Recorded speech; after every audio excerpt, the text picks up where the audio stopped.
човек и да оди само на сцена, пак од тоа може да произлезе некаква представа, односно доколку постои позадина, односно некаква идеја, не знам, светло, театарски контекст,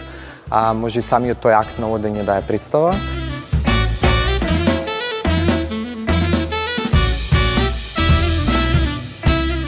Оваа представа во принцип е еден пресек, односно една комбинација на теорија и на практика.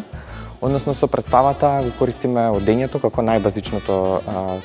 човечко движење и врз база на него правиме кореографски модулации. Така да на еден начин представата и критика за што тоа се нарекува кореографија, односно упатува критика кон процесот на создавање на кореографија кој бара некакви надчовечки тренинзи и движења, односно кои допринесуваат до спектакл.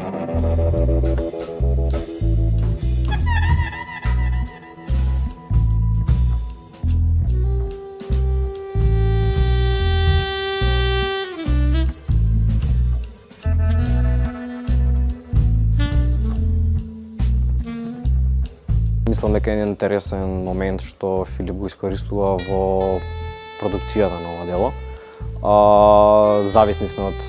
електронските уреди, зависни сме од сите нешта што се случуваат социјални медиуми околу нас, така да дава една посебна нота на тоа кај се наоѓаме ние денеска и како телото во функција на тие некои вештачки интелигенции функционираат заедно или не функционираат заедно, ќе видиме.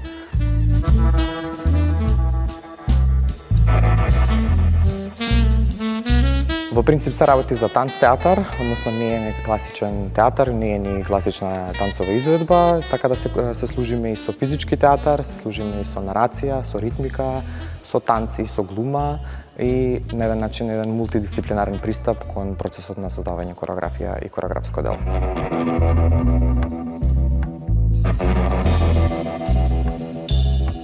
Се бавевме експериментиравме, тоест со типови на движења кои што може да ги предскажеме и да ги преведеме во движење, тоест одење, преку истражување на разни видови на типови на движења кои што понатаму ги склопивме и ги срочивме во една композиција која што создаде еден тип на кореографија.